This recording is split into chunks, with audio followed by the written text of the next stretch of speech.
it occurred to me after hearing some other stories about other things that went on in there in terms of medical experiments, dental experiments, that it just wasn't normal, And again, I wasn't surprised because it just kind of falls in line with other things Canada does and what results from their attitudes towards us in terms of, like I say, our homelands and our holy lands. As long as we're living where we live, they'll have problems getting what they really want. Do you still feel that the Canadian society is racist towards the Aboriginal community? Oh, very much so.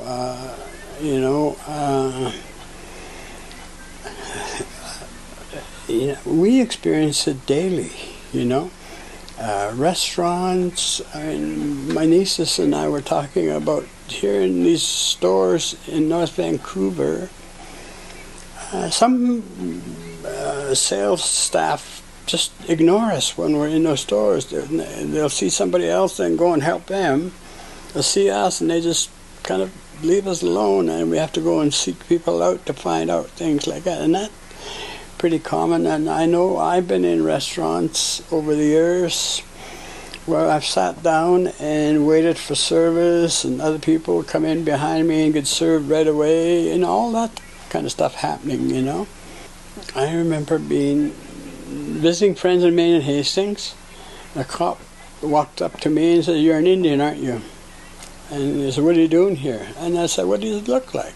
"I'm here visiting friends. I went to residential school with some of these friends, and why would it, not be okay if I come here once in a while, I was sitting in a restaurant, total stranger, and this old, what you would call an old reprobate, happened to be sitting there and recognized what was going on.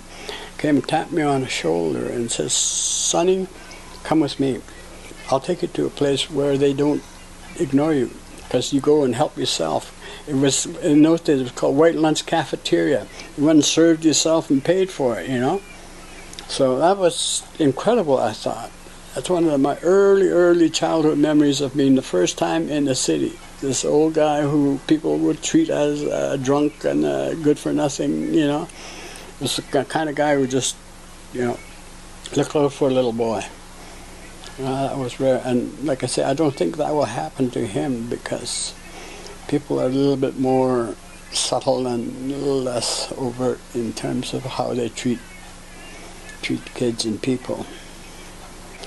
Their peers treat them as equals until a certain age. And when he starts dating, his friends' parents will turn their children against him.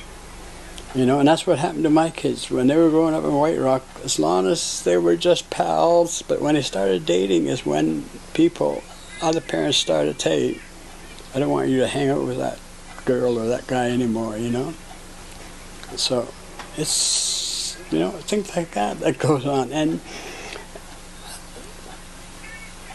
I think that's where it all starts, with parents and the citizens of this country, which is why Canada doesn't change, because they are part and parcel of all of white Canada. I don't like to say white Canada, but that's what it is,